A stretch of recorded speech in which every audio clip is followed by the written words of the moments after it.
इजरायलमा भएको आक्रमणमा 10 जना नेपालीले ज्यान गुमाएको शोकमा सरकारले भोलि राष्ट्रिय शोकको घोषणा गरेको छ। आज बसेको मन्त्री परिषद बैठकले भोलि राष्ट्रिय शोकको घोषणा गरेको सरकारका प्रवक्ता एवं सूचना तथा सञ्चार प्रविधि मन्त्री रेखा शर्माले जानकारी दिनुभयो।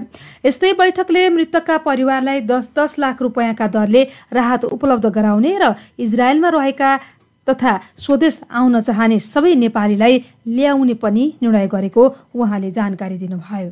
यस अकल्पनीय घटनामा दिवंगत हुनुभएका नेपालीहरूप्रति सम्मान व्यक्त गर्न 2080 असोज 23 गते राष्ट्रिय शोक घोषणा गरी देशभरका सरकारी कार्यालयहरू र विदेशी स्थित नेपाली नियोगहरूमा राष्ट्रिय झण्डा आधा झुकाउने निर्णय पनि क्याबिनेटले गरेको छ। परराष्ट्र मन्त्रालयले इजरायल सरकारसँग समन्वय गरी यस घटनामा निधन भएका नेपालीहरूको शव यथाशीघ्र स्वदेश ल्याउने, यस घटनामा परि निधन भएका नेपालीहरूको परिवारलाई राहत स्वरूप प्रति परिवार 10 लाख रुपैयाँ उपलब्ध गराउने, त्यसै गरेर इजरायल स्थित नेपाली दूतावासले इजरायल सरकारसँगको समन्वय र सहयोगमा यस घटनामा परि बेपत्ता भएका नेपालीको खोजीमा तीव्रता दिने एवं घाइतेहरूको तत्काल उपचारका लागि आवश्यक समन्वय र सहजीकरण गर्ने। इजरायल स्थित नेपाली दूतावासले स्वदेश फर्कन चाहने नेपालीहरूको विवरण अनलाइन प्रणाली मार्फत सङ्कलन गरी तत्काल परराष्ट्र मन्त्रालयमा पठाउने, स्वदेश फर्कन चाहने इजरायलमा रहनुभएका नेपालीहरूलाई उक्त प्रणालीमा आफ्नो विवरण तत्काल प्रविष्ट गर्न अनुरोध गर्ने, अध्ययन लगायत अन्य प्रयोजनका लागि इजरायलमा रहेका नेपालीहरूलाई नेपाल आउन चाहेमा नेपाल सरकारले नेपाल एयरलाइन्स र हिमालय एयरलाइन्सको विमान चार्टर गरी यथाशीघ्र नेपाल ल्याउने प्रबन्ध गर्ने,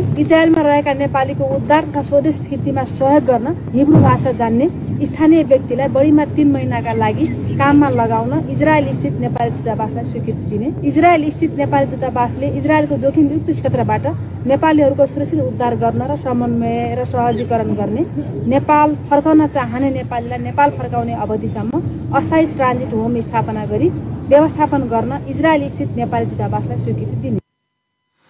प्रधानमन्त्री पुष्पकमल दाहाल प्रचण्डले हमासको आक्रमणपछि इजरायलको बङ्करमा रहेका नेपाली विद्यार्थीहरूसँग कुरा गर्नुभएको छ। आज प्रधानमन्त्री दाहालले इजरायलको बङ्करमा रहेका 9 जना विद्यार्थीहरूमध्ये विपिन सुवेदीसँग भिडियो कुराकानी गर्नुभएको हो। यसैबीच हमासको नियन्त्रणमा रहेको इजरायलको दक्षिणी क्षेत्र सेदोत नेगेभबाट 32 जना नेपालीलाई उद्धार गरी सुरक्षित स्थानतर्फ लगिएको छ। इजरायली सेनाले स्कटिङ गरेर उनीहरूलाई सुरक्षित स्थानतर्फ लगेको हो। उद्धार गरेर लगिएका बर्दियाका लुइस रिजालका अनुसार उनीहरूलाई तेल अभिवतर्फ लगिएको छ। उनीहरू सुदूरपश्चिम विश्वविद्यालयबाट लर्न एन्ड अन कार्यक्रममा इजरायल गएका हुन्। उनीहरूकै समूहका 10 को आक्रमणमा मृत्यु भएको थियो। यो टोलीमा 49 जना रहेका थिए।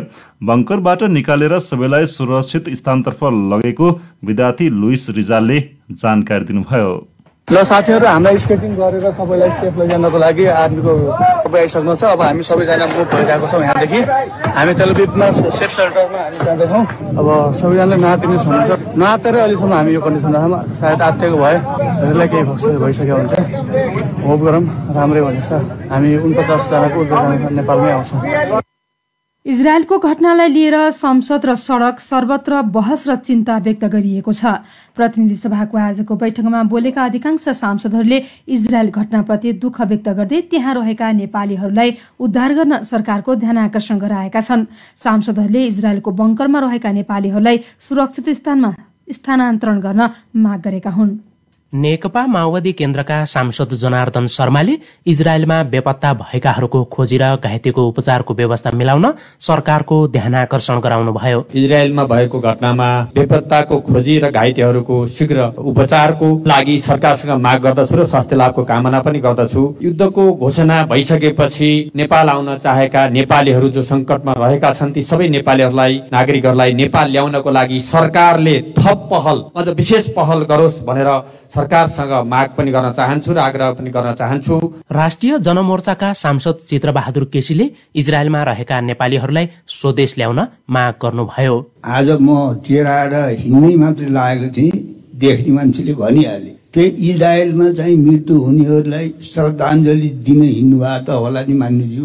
जनतालाई थाहा छ कि चाहिँ त्यहाँ जान नपर्ने अवस्था हामीले ल्याउन सकेनौँ। त्यस कारणले अब मैले पनि अब ती मृतक हरूप्रति श्रद्धाञ्जली अर्पण गर्न चाहन्छु र अरू के पो गर्न सक्छु र त्यसकारण सरकारले उहाँहरूको चाहिँ उपकारको लागि ध्यान दियोस्। प्रमुख प्रतिपक्षी दल नेकपा एमालेका सांसद गोकुल बास्कोटाले सरकारको कूटनीतिक कमजोरी देखिएको बताउनुभयो। परराष्ट्र मन्त्रीले घटना भएको दिन हाल सुनाउनुभयो, तर आफै बेहाल भएर। इजरायलसित नेपालको दक्षिण एसियामै सबैभन्दा पुरानो सम्बन्ध हो। सरकारको कूटनीतिक कमजोरी छत्ताछुल्ल ढंगले पोखिएको छ। प्रधानमन्त्री एकदम लोकप्रिय काम गर्दै हुनुहुन्छ, भिडियो कल, समवेदना। तर त्यहाँका नेपालीको चाहना के छ भने जो संकटमा फसिरहेका छन् तत्काल यो देश फर्काइयोस्। नेपाली कांग्रेसका सांसद अर्जुन नरसिंह केसीले घाइते भएकाहरूको उपचारको व्यवस्था मिलाउनु पर्नेमा जोड दिनुभयो। ती 10 जनाको सबलाई तुरुन्त काठमाडौँ ल्याउने र धेरै त्यहाँ आर्तनाद गरिरहेछन् हामीले आफ्नो देशमा फर्काऊ भनेर। तिनीहरूका कार्यक्रम र इजरायलमा रहेका नेपालीहरूको यकिन गरी घाइते भएका र स्वास्थ्य उपचारको व्यवस्था र नेपाल फर्काउनु निम्ति सरकारले तत्कालै युद्ध स्तरमा काम गरोस् र वास्तवमा अहिले पछिल्लो घटनाक्रम के कुन खालले विकसित भइरहेको छ र झन्डै 1,23,000 विस्थापित छन्, त्यसमध्ये नेपालीहरू कति परेका छन् त्यसको विवरण, पछिल्लो विवरण संसदमा सरकारले प्रस्तुत गरोस्। संसद बाहिर पनि सांसदहरूले चिन्ता व्यक्त गरेका छन्। नेपाली कांग्रेसका सांसद रामहरि खतिवड़ाले सरकारले इजरायलमा द्वन्द्वको मारमा परेका नेपालीहरूको उद्धारका लागि विशेष विमानको व्यवस्था गर्नुपर्ने माग गर्नुभयो। राष्ट्रिय इस्युहरूमा सबै पार्टीहरू एक छन् र नेपाली जनतालाई अप्ठ्यारो पर्दा एक भएर प्रस्तुत भयो भन्ने मेसेज दिउँ भनेर हामीले आग्रह गरेका छौँ। अहिलेको आवश्यकता पनि त्यही हो। यहाँ बेरोजगार भएर पढ्न नसकेर लर्न एन्ड अर्न, आफै पढ र कमाऊ भन्ने सिद्धान्तका आधारमा उहाँ पढ्न गएका विद्यार्थीहरू 10 जना नेपालीहरू अनाकमा मृत्युवरण गर्नु परेको छ। वास्तवमा देश अप्ठ्यारो अवस्थामा छ। इजरायलमा 4,500 केयर गिभर र 265 जना विद्यार्थी रहेकोमा 10 विद्यार्थीको मृत्यु भएको थियो। यसैबीच संसदमा प्रतिनिधित्व गर्ने राजनीतिक दलहरूले छिटोभन्दा छिटो इजरायलमा रहेका नेपालीहरूको उद्धारमा लाग्न सरकारलाई सुझाव दिएका छन्। प्रधानमन्त्री पुष्पकमल दाहाल प्रचण्डले बोलाएको सर्वदलीय बैठकमा उपस्थित राजनीतिक दलका नेताहरूले इजरायलमा अल्पत्र नेपालीहरूलाई सुरक्षित स्थानमा लैजानका लागि सुझाव दिएका हुन्। सत्तारूढ नेपाली कांग्रेसका प्रमुख सचेतक रमेश लेखकका अनुसार बैठकमा सरकारका तर्फबाट प्रधानमन्त्री प्रचण्डले तदारुकताका साथमा काम गर्ने प्रतिबद्धता जनाएको बताउनुभयो। उहाँका अनुसार इजरायलबाट फर्कन चाहने नेपालीका लागि जहाज पनि तयारी अवस्थामा रहेको बारे प्रधानमन्त्रीले बैठकमा ब्रिफिङ गर्नुभएको थियो। सबै नेताहरूले यही विषयमा आफ्नो कुरा राख्नु भएको माओवादी केन्द्रका प्रमुख सचेतक हितराज पाण्डेले जानकारी दिनुभयो। राष्ट्र नै एकै ठाउँ उभिनुपर्ने हुन्छ, समग्र पार्टीहरूको एउटै अवधारणा बनाउनु पर्ने हुन्छ। त्यसका लागि सुझावहरू केही छन् भने, टिप्पणीहरू केही छन् भने त्यो पनि लिउँ। त्यसको साथसाथै सरकारले अहिले के निर्णय गरेको छ त्यसको बारेमा रिपोर्ट पनि गरौँ। सबै दलका तर्फबाट दलका नेताहरूले आफ्नो भनाइराख्नुभयो। सरकारले जे चाहिँ पहलकदमी लिइरहेको छ यो ठिकै छ।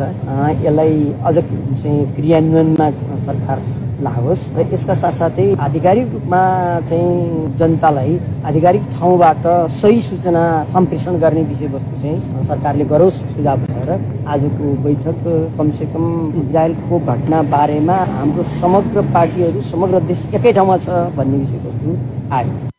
असुरक्षित ठाउँमा रहेका नेपालीहरूलाई सुरक्षित ठाउँमा राख्ने काम सरकारबाट भएको भन्दै सर्वत्र चासो व्यक्त गरिएको छ। सत्ता गठबन्धनसँग छलफल गरेर मात्रै विद्यालय शिक्षा विधेयकमाथि संशोधन प्रस्ताव दर्ता गर्ने माओवादीको निर्णय सत्तारूढ नेकपा माओवादी केन्द्रका सांसदहरूले सर्वदलीय बैठकको निचोड र सत्तारूढ गठबन्धनसँग छलफल गरेर मात्रै विद्यालय शिक्षा विधेयकमाथि संशोधन प्रस्ताव दर्ता गर्ने भएको छ। आज सिंहदरबार स्थित दलको कार्यालयमा बसेको माओवादी केन्द्रको संसदीय दलको बैठकले आजै प्रधानमन्त्रीले बोलाएको सर्वदलीय बैठकमा पनि विद्यालय शिक्षा विधेयकको सम्बन्धमा छलफल हुने भन्दै छलफलको निचोडपछि मात्रै विधेयकमाथि संशोधन प्रस्ताव दर्ता गर्ने निर्णय भएको थियो। तर सर्वदलीय बैठकमा यो विषय नउठेको जनाइएको छ। यस्तै संशोधन प्रस्ताव दर्ता अघि सत्तारूढ गठबन्धनका दलहरूसँग पनि कुराकानी गर्ने निर्णय भएको प्रमुख सचेतक हितराज पाण्डेले जानकारी दिनुभयो। विद्यालय शिक्षा ऐन बारे संशोधन राख्नको लागि 72 घण्टाको समय सुरु भइरहेको छ। यो संशोधन कसरी राख्ने त्यसका बारे आज सबभन्दा पहिले आजको बैठकमा विद्यालय शिक्षा ऐन बारे हामीले कसरी संशोधन राख्ने भन्ने बारेमा जो कुरा थियो, नेपालको विद्यालय शिक्षालाई कसरी लैजान सकिन्छ भन्ने बारेमा पनि छलफल हुन्छ। त्यहाँ पनि मोटामोटी विषयवस्तुहरू अगाडि बढ्छन्। त्यसबाट के निचोड निस्किन्छ त्यसका आधारमा हामी अझै सत्ता पक्षका सबै गठबन्धन दलहरूसँग पनि कुराकानी गरेर हामीले यसमा संशोधन राख्नुपर्छ। संसदको चालु अधिवेशन अन्त्यपछि सांसदहरूले जनतासँग जोडिने काम गर्न र सरकारले गरेका कामहरू जनतालाई जानकारी दिन पनि भनिएको माओवादी नेताहरूले जनाएका छन्। संसदीय समितिले गैरकानूनी तरिकाले खुला सीमा मार्फत भित्रिने चिनी लगायतका अन्य सम्पूर्ण वस्तुलाई नियन्त्रण गर्न सम्बन्धित निकायहरूसँग आवश्यक समन्वय गर्न सरकारलाई निर्देशन दिएको छ। आज सिंहदरबारमा बसेको सार्वजनिक लेखा समितिको बैठकले सबै वस्तुको मूल्य सूची पसलमा अनिवार्य रूपमा टाँस गर्ने व्यवस्था मिलाउन, उपभोक्तालाई अनिवार्य रूपमा बिल बिजक दिने व्यवस्था गर्न सरकारलाई निर्देशन दिएको हो। समितिको बैठकपछि समिति सभापति ऋषिकेश पोखरेलले कालो बजारी र सिन्डिकेट तथा उच्च मूल्य वृद्धिबाट उपभोक्तालाई राहत दिन प्रत्येक स्थानीय निकायमा अनिवार्य कम्तीमा एउटा सुपथ मूल्य पसल सञ्चालन गर्ने गरी आवश्यक समन्वय गर्ने र सोको सेवा प्रवाहको अवस्था अनुगमन मूल्याङ्कनका लागि आवश्यक संयन्त्र निर्माण गर्न निर्देशन दिनुभयो। गैर कानूनी तरिकाले खुल्ला सीमा मार्फत भित्रिने चिनी लगायतका अन्य सम्पूर्ण वस्तुहरूलाई नियन्त्रण गर्न सम्बन्धित निकायहरूसँग आवश्यक समन्वय गर्न, सबै वस्तुको मूल्य सूची पसलमा अनिवार्य रूपमा टाँस गर्ने व्यवस्था मिलाउन, उपभोक्तालाई अनिवार्य रूपमा बिल बिजक दिने व्यवस्था गर्न, वस्तु तथा सेवाको गुणस्तर र बजार मूल्यको नियमित अनुगमन गर्न गराउन, बिजकीकरणको अनुगमन गरी नियन्त्रण गर्न गराउन समितिको यो बैठक नेपाल सरकार उद्योग वाणिज्य तथा आपूर्ति मन्त्रालयलाई निर्देशन गर्दछ। यसैबीच प्रतिनिधि सभा अन्तर्गतको महिला तथा सामाजिक मामिला समिति बैठकमा महिला बालबालिका तथा ज्येष्ठ नागरिक मन्त्री सुरेन्द्र प्रसाद आचार्यलाई नै बोलाएर बाल सुधार गृहहरूमा भएको तोडफोड र झडपका विषयमा जानकारी र छलफल गरेको छ। बैठकमा मन्त्रीले आफ्नो मन्त्रालयले मात्र समस्या समाधान गर्न नसक्ने भन्दै गृह, शिक्षा, स्वास्थ्य र कानून मन्त्रालयसँग पनि समन्वय गर्नुपर्ने बताउनुभयो।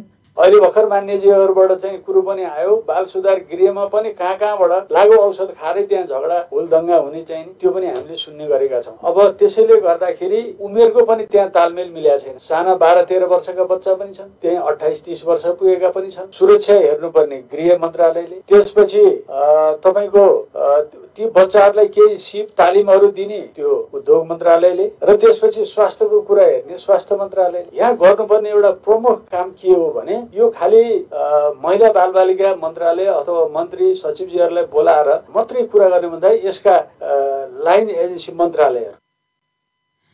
बाल सुधार गृहहरू क्षमताभन्दा बढी भएकाले थप गर्न र व्यवस्थित बनाउनु पर्नेमा सांसदहरूले जोड दिएका थिए। ऊर्जा, जलस्रोत तथा सिंचाई मन्त्री शक्तिबहादुर बस्नेतले संवैधानिक व्यवस्थाको मार्गदर्शन अनुरूप नै विद्युत विधेयक ल्याएको बताउनु भएको छ। आज प्रतिनिधि सभा बैठकमा विद्युत विधेयक 2080 माथि उठेका प्रश्नहरूको जवाफ दिँदै मन्त्री बस्नेतले संवैधानिक व्यवस्थाले मार्गदर्शन गरे अनुरूप नै विधेयक ल्याइएको बताउनु भएको हो। उहाँले संविधानले उल्लेख गरेको सार्वजनिक, निजी र सामुदायिक साझेदारीको मार्गदर्शन अनुसार विधेयक आएको बताउनुभयो। उहाँले विधेयकले कुनै एउटा पक्षलाई मात्रै समेटेर नहिँडेको बताउनुभयो। नेपाल सरकारले आगामी 12 वर्षभित्र जलविद्युतको विकासको निम्ति, विद्युत ऊर्जा क्षेत्रको विकासको लागि समग्र ऊर्जा विकासको मार्गचित्र र कार्ययोजना निर्माण गरेर अगाडि बढिरहेको छ।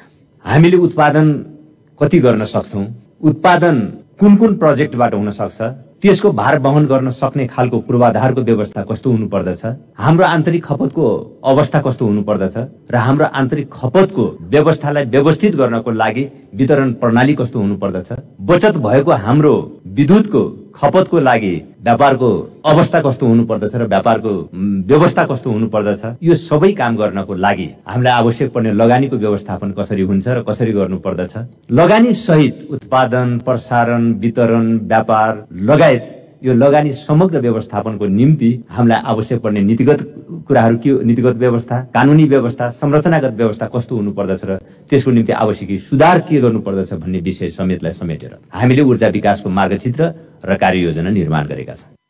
उहाँले मन्त्रालयले नवीकरणीय ऊर्जा र ऊर्जा दक्षता विकाससँग सम्बन्धित विधेयक र जलस्रोत विधेयक ड्राफ्ट गरेर कानून मन्त्रालयमा रायका लागि पठाइएको पनि बताउनुभयो। काठमाडौँ जिल्ला अदालतमा आजदेखि पारिवारिक इजलास सुरु भएको छ। आज बिहान पारिवारिक इजलासको शुभारम्भ गर्दै प्रधान न्यायाधीश विश्वम्भर प्रसाद श्रेष्ठले पारिवारिक इजलासले महिलावादी मुद्दा, महिलावादी अंश मुद्दा, नाताका मुद्दा, घरेलु हिंसा सम्बन्धी मुद्दा र बालबालिकाका हित, सरोकार र हेरचाह सम्बन्धी जोडिएका मुद्दालाई छिटो न्याय निरूपण गर्न सकिने विश्वास व्यक्त गर्नुभयो।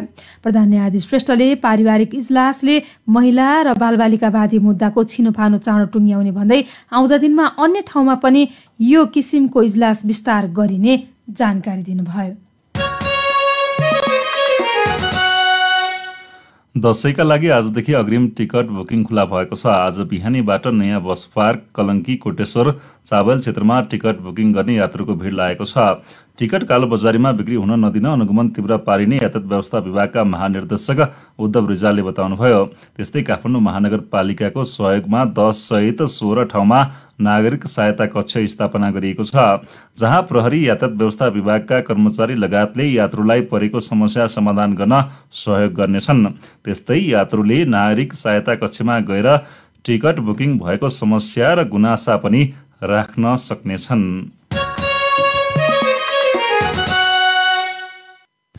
सरकारले युरोपियन देश जर्मनीसँग पनि श्रम समझदारी गर्ने भएको छ। भोलि नेपालले जर्मनीसँग श्रम समझदारी पत्रमा हस्ताक्षर गर्न लागेको श्रम, रोजगार तथा सामाजिक सुरक्षा मन्त्रालयका सहसचिव राजीव पोखरेलले जानकारी दिनुभयो। युरोपेली देश रोमानियासँग नेपालले गएको शुक्रबार मात्रै श्रम समझदारी गरेको थियो।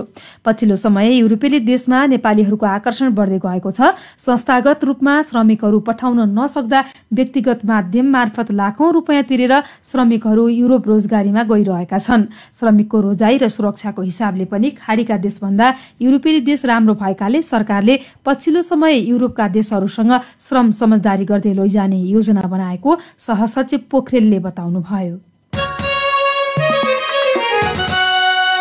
शिक्षक कल्याण समाजको पूर्व घोषित आन्दोलनको कार्यक्रम अनुसार 80 भन्दा बढी चिकित्सकहरूले आज बीपी कोइराला स्वास्थ्य विज्ञान प्रतिष्ठान छाडेका छन्।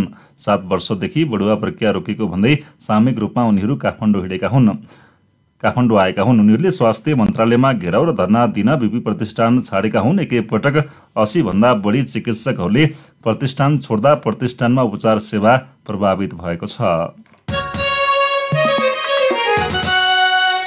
नेपालमा पछिल्लो 24 घण्टामा 174 जनामा डेंगू संक्रमण पुष्टि भएको छ। इपिडेमियोलोजी तथा रोग नियन्त्रण महाशाखाको तथ्याङ्क अनुसार थप 174 जनामा संक्रमण पुष्टि भएको हो।